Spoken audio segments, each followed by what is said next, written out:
장 7절로 24절입니다. 열왕기하 17장 7절로 24절입니다.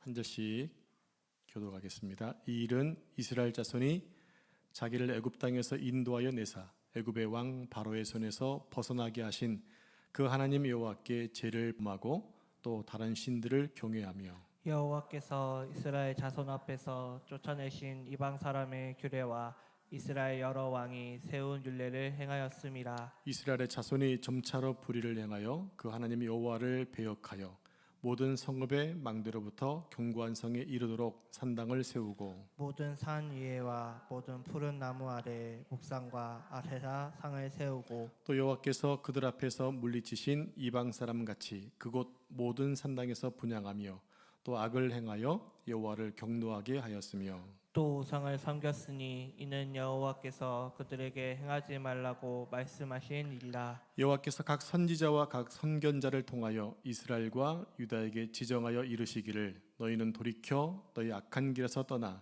나의 명령과 율례를 지키되 내가 너희 조상들에게 명령하고 또 내 종 선지자들을 통하여 너희에게 전한 모든 율법대로 행하라 하셨으나 그들이 듣지 아니하고 그들의 목을 곧게 하기를 그들의 하나님 여호와를 믿지 아니하던 그들 조상들의 복같이 하여 여호와의 율례와 여호와께서 그들의 조상들과 더불어 세우신 언약과 경계하신 말씀을 버리고 허무한 것을 뒤따라 허망하며 또 여호와께서 명령하사 따르지 말라 하신 사방 이방 사람을 따라 그들의 하나님 여호와의 모든 명령을 버리고 자기들을 위하여 두 송아지 형상을 부어 만들고 또 아세라 목상을 만들고 하늘의 일월 성신을 경배하며 또 바알을 섬기고 또 자기 자녀를 불 가운데로 지나게 하며 복술과 사술을 행하고 스스로 팔려 여호와 보시기에 악을 행하여 그를 경노하게 하였으므로 여호와께서 이스라엘에게 심히 도하사 그들을 그의 앞에서 제거하시니 오직 유다 지파 외에는 남은 자가 없으니라. 유다도 그들이 하나님 여호와의 명령을 지키지 아니하고 이스라엘 사람들이 만든 관습을 행하였으므로 여호와께서 이스라엘의 온 족속을 버리사 괴롭게 하시며 노략군의 손에 넘기시고 마침내 그의 앞에서 쫓아내시니라. 이스라엘을 다윗의 집에서 찢어 나누심에 그들이 느밧의 아들 여로보암을 왕으로 삼았더니 여로보암이 이스라엘을 몰아 여호와를 떠나고 큰 죄를 범하게 하매 이스라엘 자손이 여로보암이 행한 모든 죄를 따라 행하여 거기서 떠나지 아니하므로 여호와께서 그의 종 모든 선지자를 통하여 하신 말씀대로 드디어 이스라엘을 그 앞에서 내쫓으신지라. 이스라엘이 고향에서 아수르에 사로잡혀 가서 오늘까지 이르렀더라. 아수르 왕이 바벨론과 구다와 아와 하맛과 스발와임에서 사람을 옮겨다가 이스라엘 자손을 대신하여 사마리아 여러 성읍에 두매 그들이 사마리아를 차지하고 그 여러 성읍에 거주하니라. 아멘. 이 말씀은 살아계신 하나님의 말씀입니다. 아멘. 여러분은 축복이 좋으십니까? 아니면 저주가 좋으십니까? 당연하죠. 그렇죠? 그렇다면 성경은 축복을 더 많이 얘기할까요? 저주를 더 많이 얘기할까요? 왜 고민하십니까? 둘 중에 하나 대답하시면 되는데. 네, 그럴 것 같죠. 성경은 축복보다 저주가 훨씬 더 많이 기록되어 있습니다. 우리가 잘 알고 있는 신명기 28장이 축복의 장이잖아요. 축복의 장을 쭉 보시면 3분의 1이 축복이고 3분의 2가 저주라는 것을 볼 수 있습니다. 그러면 하나님이 축복보다 저주를 많이 기록하신 이유가 뭘까요? 너희가 다 저주받기 원할까요? 저주받지 말라는 것일까요? 네, 그런 내용입니다. 결국 하나님이 얘기하시는 것은 축복인데 사람들이 그 축복을 떠나 계속 저주의 길로 가니까 저주를 설명하시면서 저주를 말씀하고 계세요. 너희가 그렇게 저주받는 자가 되지 않았으면 좋겠다는 것이 아버지의 마음입니다. 하나님의 마음을 우리에게 보여주신 것은 궁극적 하나죠. 바로 복이라는 거거든요. 왜냐하면 우리가 복을 받게 하기 위해서 하나님이신 그분이 직접 돌아가셨기 때문입니다. 당신의 아들까지 내어주신 하나님이 우리에게 무슨 복을 안 주시겠습니까? 중요한 것은 그 복을 받을 만한 자격을 갖추고 있어야 한다는 것입니다. 하나님께서 우리에게 당신의 얼굴을 비추사 은혜와 평강 주시기를 원할 정도로 매 순간 우리에게 당신의 얼굴을 비춰주십니다. 그런데 북이스라엘 백성들은 결국 멸망에 처하고 말죠. 오늘 그 이야기를 좀 하도록 하겠습니다. 인류 역사에는 많은 나라들이 세워졌다가 완전히 멸망하여 사라져버린 나라들이, 제국들이 참 많이 있습니다. 특별히 고대의 전쟁은 금전적으로 조공을 받는 것이 목적이었기 때문에 굳이 항복한 나라 사람들을 완전히 죽이거나 다른 것으로 추방하지 않습니다. 그러나 북이스라엘이 당한 운명은 완전한 멸망이었어요. 즉 나라 전체가 지구상에서 완전히 없어져 버렸고 그 나라 사람들은 모두 죽든지 아니면 모두 포로가 되어서 전 세계로 흩어지고 만 것입니다. 세계에서 가장 많이 지역에 흩어져 있는 그 백성들이 이스라엘이라고 하잖아요.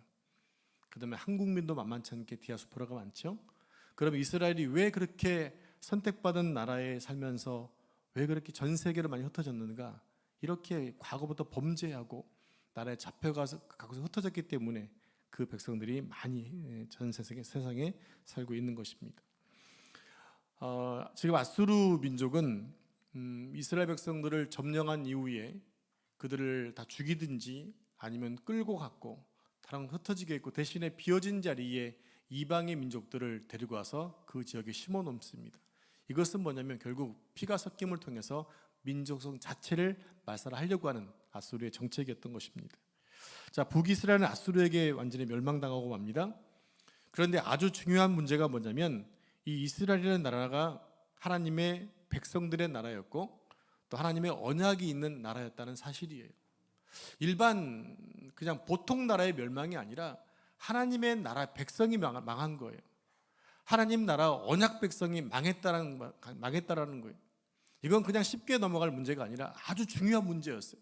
우리가 심각하게 고민해야 할 문제이고 오늘 우리의 고민이기도 하다라는 거죠.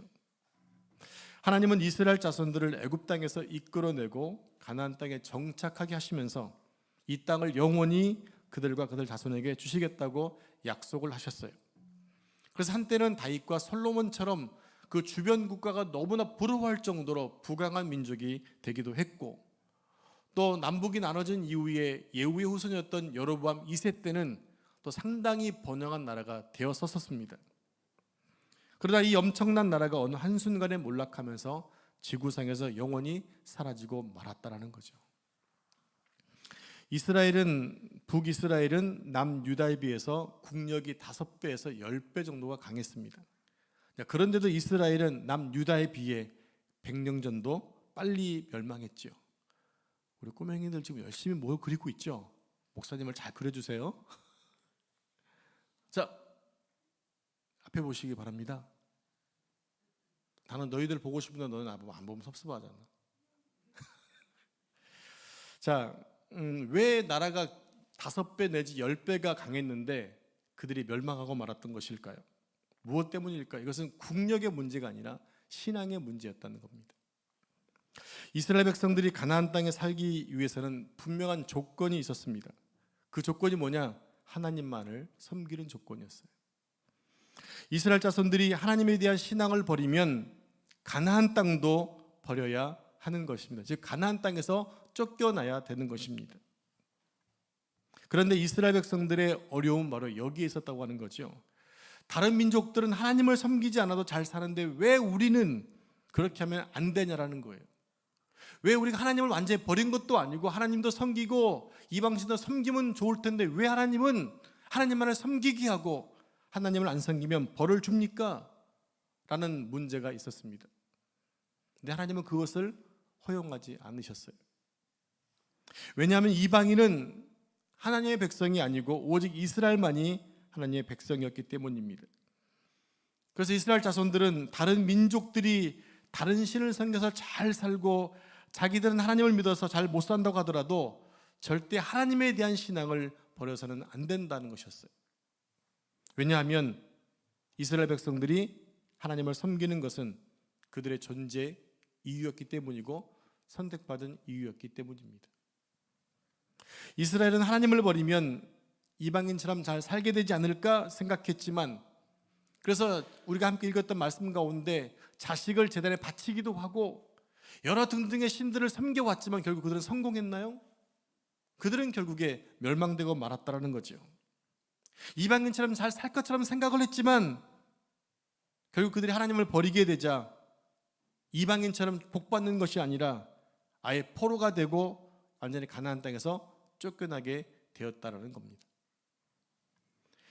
북이스라엘 마지막 왕이 누구라고 그랬죠? 읽으셨잖아요, 성경지 조금 전에. 북이스라엘의 마지막 왕이 누군가요? 따라해 보겠습니다. 호세아. 다시 한번 호세아. 호세아는 선지자 이름인데, 네, 선지자 호세아도 있고 북이스라엘 마지막 왕 이름도 호세아예요. 성경에 똑같은 이름이 좀 나오니까 이게 비교해주지 않으면 헛갈릴 수 있습니다. 나는 선지자, 오직 소선지자 호세아만 알고 있었는데 호세아 왕이 마지막 왕이라네. 네, 마지막 왕이 맞습니다. 자, 1절 2절 같이 한 절씩 교독해 볼까요? 유다의 왕 아하스 제12년에 엘라의 아들 호세아가 사마리아에서 이스라엘 왕이 되어 9년간 다스리며 여호와께서 보시기에 악을 행하였으나 다만 그 전 이스라엘 여러 왕들과 같이 하지는 아니하였더라. 아멘. 자, 북이스라엘이 왕조가 몇 개 왕조라고 그랬죠? 다 까먹으시면 어떡해요. 자, 9왕조에 몇 명의 왕? 19명의 왕이 있었어요. 그 중에 한 명도 선한 왕이 없었다고 말씀을 드렸죠. 지금 호세아는 그 앞에 자신들 앞에 있었던 18명의 왕보다는 조금 죄를 덜 지었지만 그도 역시 여호와 보시기에 악했다라는 평가입니다. 그리고 그가 마지막 왕으로 있었을 때 아수르가 쳐들어와서 함락시키고 북이스라엘은 영원히 인류 역사에서 사라지고 말게 되는 것입니다. 북이스라엘의 마지막 왕이 누구라고요? 네, 호세아. 자, 북이스라엘이 호세아 때 멸망을 했지만 사실 이스라엘 백성들의 멸망은요 아주 오래전부터 예견되어 있었어요. 어느 때부터냐? 이스라엘의 초대 왕이었던 여로보암 1세 때부터 예견되어 있었습니다. 왜 그렇습니까? 여로보암이 하나님을 섬긴 것이 아니라 금송아지 신앙을 만들었기 때문에 그래요. 그때부터 이미 이스라엘은 멸망을 예고받았던 것입니다. 하나님께로부터 멸망될 거라는 말씀을 들었습니다. 그럼 어떻게 해야 됩니까? 어떻게 하라는 거예요? 돌이키라는 거죠. 돌이켜서 사망을 면하고 멸망을 면하라는 것이었어요. 근데 그들은 선조왕에게 비해서 절대로 뒤지지 않을 만큼 악을 행하게 됩니다. 여호와 보시기에 악했다라는 평가가 그들의 평가였어요. 어느 한 명도 선한 왕이 한 명도 없었어요. 다 여로보암의 뒤를 쫓아서 금송아지를 섬겼던 왕들이었습니다. 결국은 뭡니까? 멸망이라는 것이에요. 그런데 하필 그 멸망이 호세아가 왕이 되었을 때 멸망되었다는 얘기입니다. 호세아가 왕으로 있을 때 아수르의 살만에셀이 쳐들어와서 이스라엘의 항복을 받고 호세아는 아수르에게 조공을 바치게 됩니다. 호세아는 어떻게 하든지 간에 아수르의 통치에서 좀 벗어나고 싶었어요. 그래서 애굽의 왕 소, 이름이 소예요. 그냥 음매하는 소가 아니라 그냥 소입니다. 소라는 왕에게 사신을 보내어서 아수르 정책 동맹을 맺게 됩니다. 서로 간에 유다와 북이스라엘과 또 이쪽에 있는 애굽 왕과 서로 연합을 맺어서 반아수르 정책을 펼치는 거예요. 이것에 대해서 괘씸하게 여긴 살만에서는 3년 동안 사마리아 성을 감싸고 있다 결국에 호세아 9년 때 멸망하고 마는 거죠. 이때 많은 이스라엘 사람들이 아수르 군대에게 무참하게 죽임을 당합니다. 그리고 살아남은 자들은 다른 나라의 포로로 끌려가게 되는 거예요. 당시에 북이스라엘이 멸망되어지고 아수르에게 끌려갔던 당시에 벽화가 발견됐어요. 이 벽화에 보면 아수르 사람들이 이스라엘 사람들의 껍질을 벗겨 죽였습니다. 사람의 껍질을 벗겼어요. 고구마도 아닌데 산 사람들의 혀를 뚫어서 갈고리로 끌고 간 그림이 그려져 있습니다. 얼만큼 아수르가 잔인했는지를 보여주고 있죠. 그러니까 이스라엘 백성들은 아수르에 의해서 가장 비극적인 멸망을 당하고 있다는 얘기입니다. 그 민족이 어떤 민족입니까? 하나님 백성들이었어요. 하나님과 언약을 맺은 백성들이었다고요. 이제 아수르의 강경 정책을 좀 살펴보도록 하겠습니다. 고대 전쟁은 원래 사람을 많이 죽이는 것이 아니라 항복을 받아내서 조공을 받는 것이 과거 그 옛날 고대 전쟁의 특징이었어요.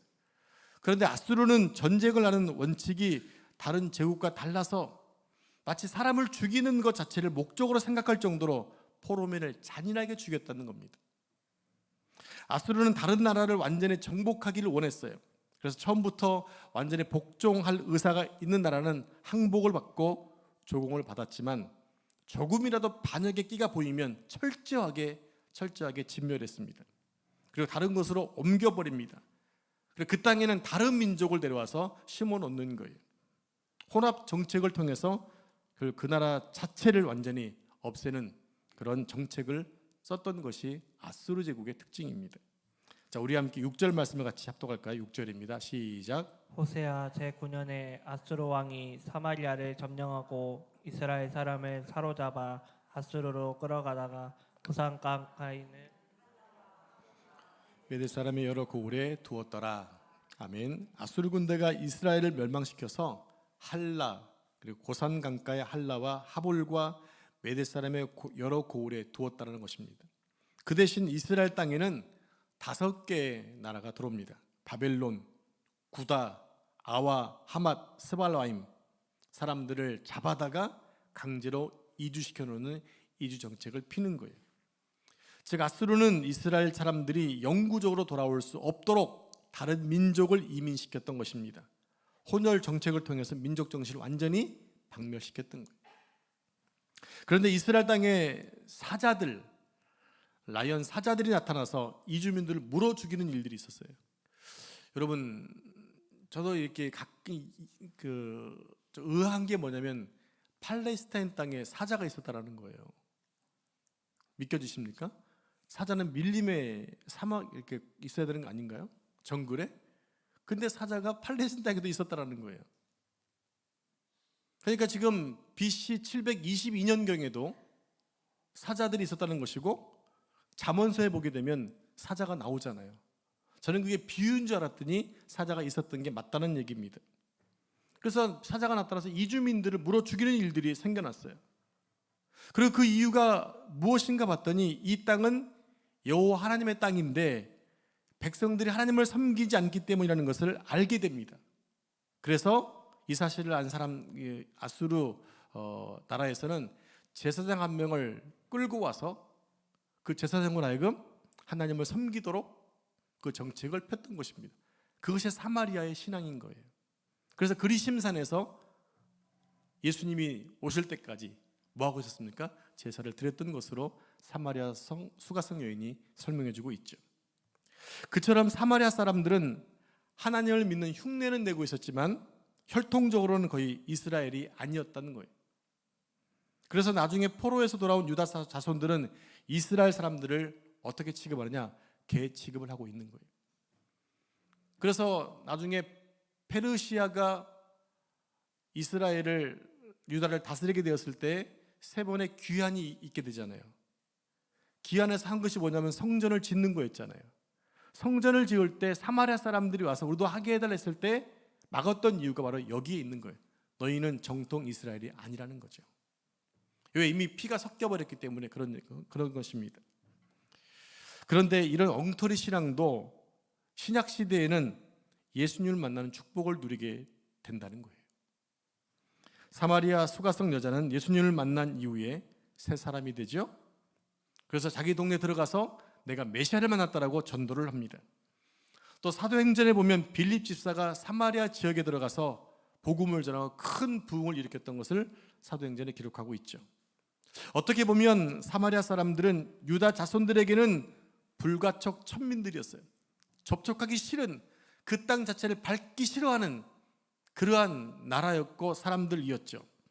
그러나 하나님은 이런 사람들도 예수님을 믿고 구원받을 수 있도록 오래전부터 준비해 놓으셨다고 하는 거예요. 그게 하나님의 은혜인 것이죠. 자, 그럼 궁극적으로 이스라엘이 멸망한 이유가 무엇인가를 이제 살펴보겠습니다.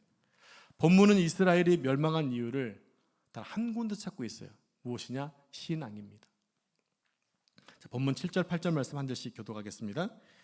이 일은 이스라엘 자손이 자기를 애굽 땅에서 인도하여 내사 애굽의 왕 바로의 손에서 벗어나게 하신 그 하나님 여호와께 죄를 범하고 또 다른 신들을 경외하며 여호와께서 이스라엘 자손 앞에서 쫓아내신 이방 사람의 규례와 이스라엘 여러 왕이 세운 율례를 행하였음이라. 아멘. 이스라엘 백성들에게는 아주 중요한 축복의 조건이 하나 있습니다. 축복받는 조건이 하나 있어요. 그것은 바로 그들이 하나님께 선택받았다고는 존재 자체입니다. 우리 아이들이 부모님께 사랑받고 복을 받는 이유가 어디 있냐면 내 자녀라고 하는 존재 자체예요. 그런 것처럼 이스라엘도 하나님께 복을 받는 궁극적인 이유가 뭐냐면 하나님께 선택받았다는 존재성이 있었다는 얘기입니다. 이스라엘 백성들은 오직 여호와 하나님 한 분만 나타내기 위해 존재하는 백성들입니다. 그런데 만약 이스라엘 자손들이 여호와를 섬기지 않는다면 이스라엘은 존재할 이유가 없게 되는 거죠. 그래서 하나님은 이스라엘 자손들에게 하나님의 율법의 보증으로 가나안 땅을 주시게 되었던 것입니다. 여러분 다시 한번 우리 한번 출애굽기 30장 이하로 한번 가볼까요? 모세가 시내산에서 십계명을 만드나 40일 동안 내려오지 않았잖아요. 그때 밑에서는 모세가 안 보이자 금송아지를 세워서 춤을 추고 난리가 났었습니다. 그때 하나님 하셨던 것이 무슨 말씀입니까? 내가 이 민족을 다 아니야 죄송합니다. 잘못했네요. 민수기 14장으로 갑니다. 민수기 14장으로 가면 이스라엘가 12명의 정탐꾼을 보내잖아요. 정탐꾼을 보냈을 때 10명은 다 부정적 얘기하고 2명은 긍정적 얘기했을 때 하나님 하셨던 말씀이 뭐냐면 내가 이 민족을 완전히 없애버리겠다. 대신에 내가 네 피로 하여금 다시 이 민족을 세우겠다라고 말씀하신 게 나오죠. 하나님께서 불순종하는 그들을 완전히 없애버리시겠다는 얘기입니다. 그러니까 그들이 말씀을 순종하지 않으면 하나님은 버리실 수 있다는 거예요. 근데 하나님 어떻게 하십니까? 끝까지 그들에게 기회를 주고 있는 거죠. 이스라엘 백성들이 하나님을 섬기지 않으면, 하나님을 높이지 않으면 그들이 존재할 이유가 없게 되는 거예요. 그래서 하나님은 이스라엘 자손들에게 하나님의 율법의 보증으로 가나안 땅을 주신 것입니다. 즉 이스라엘 자손들이 하나님의 말씀대로 살면 축복으로 가나안 땅을 영구히 차지할 수 있지만 만약 이스라엘 자손들이 하나님 말씀을 버린다면 가나안 땅도 내놓아야 하는 것입니다. 여러분 가나안 땅에 7족속이 살고 있었잖아요. 그들이 쫓겨난 이유가 뭡니까? 그들의 죄가 가득 찼기 때문이라고 그랬어요. 이스라엘 백성이 잘나서가 아니라 가나안 땅이 7족속의 제약 때문에 결국 토해내게 됐다. 그것을 이스라엘 대신 가서 정화시킨 거잖아요. 그들이 어떤 특별한 이유가 있어서 들어간 것이 아니라 선택받았기 때문에 가능했던 거예요. 언약을 맺고 들어갔어요. 근데 그들이 언약을 지키지 않고 범죄한다면 그들도 가나안 땅에서 쫓겨나야 되는 거죠. 다시 말하면 이스라엘 자손들이 하나님의 말씀을 붙드는 이상 어려움은 올 수도 있겠지만 절대로 가나안 땅에서 쫓겨나거나 포로가 되지는 않는다는 겁니다. 그러므로 이스라엘 백성들은 하나님만 섬기는 것을 자신들의 목숨처럼 소중하게 생각을 했어야만 하는 거죠. 그래서 그들은 절대로 다른 민족과 비교해서는 안 되는 것입니다. 우리는 구원받은 것에 대해서 다른 사람들과 비교할 필요가 없는 거예요. 다른 사람들이, 다른 민족들이 아무리 우상을 섬기고 복을 받는다 하더라도 우리는 그들을 쳐다보면 안 되는 거예요. 우리에게는 오직 주님만을 바라보는 시선이 있어야 하는 것입니다. 이것은 오늘 우리가 신앙생활 하는데도 동일합니다. 우리가 이 세상에 존재하는 이유는 더 성공하고 더 유명해지고 더 잘 살고 오래 살기 위해서가 아닙니다. 우리가 이 세상에 존재하는 이유는 하나여야 됩니다. 그 하나님을 드러내기 위함입니다. 천지를 창조하시고 우리를 구원하신 그 하나님을 증거하기 위해서 우리가 지금 존재하고 있다는 사실 잊어서는 안 되는 거예요. 그래서 우리는 어떤 일이 있어도 하나님이 우리에게를 인도하신다는 사실을 믿고 가야 됩니다. 어떤 상황에 처해지든지 간에 내가 하나님 말씀에 서 있다면 하나님의 눈길은 항상 우리에게 있기 때문에 그래요. 세상에 많은 아이들이 있지만 그 부모님의 관심은 우리 아이에게 있는 것처럼 하나님도 동일하게 세상의 수많은 사람 가운데 우리에게 시선을 가지고 있다는 사실을 잊지 않으셨으면 좋겠어요. 그러나 우리가 하나님의 인도하심을 믿지 못한다면 결국 세상적인 방식을 또 추구할 수밖에 없게 되겠죠. 여기서 궁금한 것이 있습니다. 왜 이스라엘 사람들은 자기들이 약속의 땅에서 쫓겨나야 했고 자기들을 망하게 했던 가나안 사람들의 길을 따라가야 했는가라는 거예요. 사실 가나안 종교나 금송아지 종교는요, 그들에게 하지 말라는 말을 하지 않습니다. 무엇이든지 하라는 것입니다. 네 원하는 대로 해. 네 마음대로 해. 그들의 신은 모든 것을 원하는 대로 다 하라는 식입니다. 여러분, 지금 이 시대의 사상이 어떤 사상입니까? 탈권위주의 시대이고 포스트 모던 시대, 쉽게 얘기하면 이 시대는 누구든지 원하면 신이 될 수 있다는 시대입니다. 그래서 여러분, 텔레비전을 보면 조금만 유명하면, 조금만 아름다우면 다 앞에다 단어를 붙이잖아요. 하나님이라는 단어를 붙이고 있지 않습니까? 지금 그런 시대를 살고 있어요. 누구나 원하면 신이 될 수 있다. 이게 언제쯤부터 있었냐면 가나안 종교부터 있었다라고 하는 거예요. 그래서 원하기만 하면 바알도 하나님을 섬기고 아세라도 하나님을 섬기고 몰렉도 하나님을 섬겼던 시대, 그것이 이스라엘 백성들이 멸망하게 됐던 주된 이유가 되어지는 거죠. 그렇기 때문에 굳이 이 시대에 하나님만을 믿을 필요가 없다라는 거예요. 그리고 우리 인간의 욕심도 수동적으로 하나님을 따라가지 못합니다. 우리 안에는 폭발하려고 하는 에너지가 있었는데 자꾸 하지 말라고 말하면 답답해서 견딜 수가 없어 하는 거예요. 그러나 이런 폭발적인 에너지도 예수님의 십자가 앞에서는 모두 소멸될 수 있다는 얘기입니다. 우리의 욕심과 욕망들을 다 십자가에 못 박으면 가능하다는 거예요. 그리고 하나님의 말씀만이 우리 안에 있는 욕망을 죽이고 또 성령으로 충만하게 해줄 수 있습니다. 결국 인간은 자기 자신의 능력으로 하고 싶은 거 다 할 수 있으면 다 하고 또 성공하려고 하지만 우리는 그렇게 할 수가 없습니다. 하나님의 눈을 의식한다면 우리 마음대로 살 수가 없잖아요. 그래서 내 능력대로 하고 싶은 거 다 하고 살겠느냐, 아니면 내 자신은 죽고 성령의 능력으로 살겠느냐, 우리는 매 순간 선택의 자리에서 선택하면서 고민해야만 하는 것입니다. 이 세상에서 우리에게 정말 필요한 것은 우리의 능력이 아니고 하나님의 축복입니다. 결국 우리가 살 수 있는 길은 아무리 어렵고 힘들어도 하나님의 축복이 우리에게 임하게 하는 것이에요. 그렇지 않고 세상 사람들처럼 살려고 하면 기본적인 모든 축복조차 다 잃어버릴 수 있다는 것입니다. 이스라엘 백성들은 하나님의 말씀을 버리면 가나안 땅을 반납해야만 됐어요. 자격이 상실되기 때문입니다. 그런데 그들이 스스로 반납을 하지 않으니까 하나님의 깡패 같은 아수르를 쳐들어오게 하셔서 강제로 가나안 땅에서 쫓아버리셨던 것입니다. 우상을 숭배하는 자들은 아무리 이스라엘의 혈통을 가지고 있더라도 결코 하나님의 백성이 될 수가 없습니다. 적어도 하나님의 백성이 되려면 어떤 시련과 손해가 있더라도 하나님 외에 다른 신을 섬겨서는 안 되고 다른 것들에게 눈을 돌려서는 안 된다는 것입니다.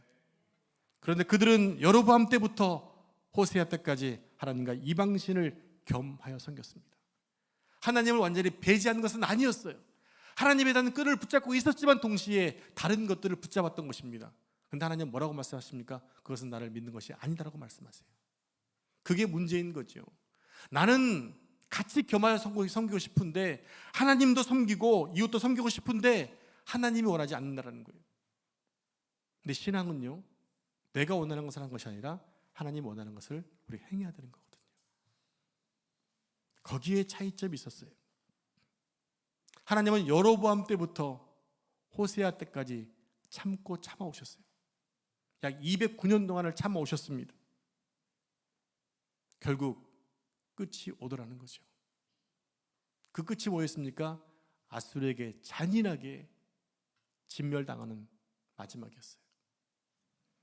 그런데 이스라엘 백성들이 오해했던 것이 있습니다. 하나님과 이스라엘 백성들의 관계를 부모와 자식 관계로만 믿고 있었던 거예요. 그래서 내가 비록 잘못하고도 아버지는 용서해 주시겠지. 아버지는 사랑이 많으시니까. 내 부모도 웬만하면 참고 견뎌주지만 정말 어떤 범위를 넘어서면 매를 드시잖아요. 근데 하나님이 생각하는 관점은 뭐냐? 아들과 자식 관계보다도 부부 관계로 생각하신 거예요. 신랑과 신부의 관계. 부부 사이의 가장 중요한 전제가 뭡니까? 서로가 서로에 대한 신뢰를 지키는 것입니다. 만일 남편이나 아내 중 어떤 쪽이라도 부정을 저지르면 부부의 신뢰는 깨지게 됩니다. 이스라엘 백성들은 자기들이 아무리 잘못해도 하나님 무조건 용서하고 축복하셔야 한다고 생각했습니다. 왜냐하면 이방신들이 그랬거든요. 이방신들은 누구 하나 말리지 않았거든요. 그러나 하나님은 이스라엘 백성들이 우상을 섬기고 하나님의 말씀을 저버렸을 때에는 그들을 더 이상 지켜줘야 할 의무가 없게 된 것입니다. 오히려 그들이 지금까지 하나님을 받은 모든 축복들을 반납해 대합을 했습니다. 그래서 이스라엘 백성들은 하나님께 받았던 가나안 땅을 이제 빼앗기고 노예로 붙잡혀서 먼 곳으로 흩어지게 되었던 것이죠. 성도 여러분, 우리의 신앙은요, 하나님과의 언약관계로 이루어져 있습니다. 우리가 하나님의 말씀 안에 있을 때 하나님은 우리를 지킬 의무가 있습니다. 그러나 우리가 말씀을 버릴 때에는 그동안 받았던 축복마저도 빼앗길 수 있음을 기억해야만 하겠습니다. 하나님은 우리가 하나님만을 섬기기를 원하십니다. 철저하게 100% 나를 좀 사랑해줘 라고 말씀하십니다. 그리고 하나님의 말씀에 순종하기를 원하십니다. 무엇을 가지고 큰 축복을 준비해 놓고 순종하기를 원하시는 거예요. 그래서 하나님만을 섬기고 하나님의 말씀에 순종하는 심령 속에 함께 하셔서 우리를 축복의 길로 인도하시는 것입니다. 여러분, 남은 생애가 변질됨 없이 온전함으로 하나님의 백성의 자격으로 살아내시기를 바랍니다. 지금껏 그렇게 오셨듯이 앞으로도 하나님만을 바라보고 하나님을 향해 여러분 마음을 드리고 부부의 예로서 변치 않고 신뢰를 깨뜨리지 않고 살아내는 여러분 삶 되기를 축복합니다. 기도하겠습니다. 하나님, 감사합니다. 오늘 이스라엘 백성들의 멸망을 생각해 보았습니다. 국력의 문제가 아니라 신앙의 문제였음을 봤습니다. 하나님의 백성이라는 정체성을 잃어버리고 살았던 그들은 결국에 비참하게 멸망될 수밖에 없었지만, 또 하나님은 그 이후에도 또 유다 백성들에게 길을 내셔서 그들을 돕고 있는 것들도 보게 됩니다. 하나님의 사랑을 믿되 하나님의 사랑 가운데 거하게 해주시고, 우리가 하나님을 사랑하고 주의 말씀을 지켜 사는 훈련된 모습으로 세워지도록 도와주셔서 우리가 그 말씀을 지켜 살기 위해서 힘쓰고 있을 수 있는 은혜 허락해 주시기를 기도합니다. 세상을 따름이 아니라 하나님 말씀에 순종하는 신앙인이 되게 주옵소서. 하나님께로 받은 그 언약의 말씀을 잘 지켜내는 제가 될 수 있도록 인도해 주시옵소서. 지금 세대는 모든 사람이 신이 될 수 있다고 하는 그런 사고 속에 살고 있지만 우리에게 신은 하나님밖에 없음을 고백하며 하나님 말씀에 순종하고 하나님만을 왕으로 섬기는 삶 될 수 있도록 인도해 주옵소서. 이 모든 말씀을 거룩하신 예수님의 이름으로 기도합니다. 아멘.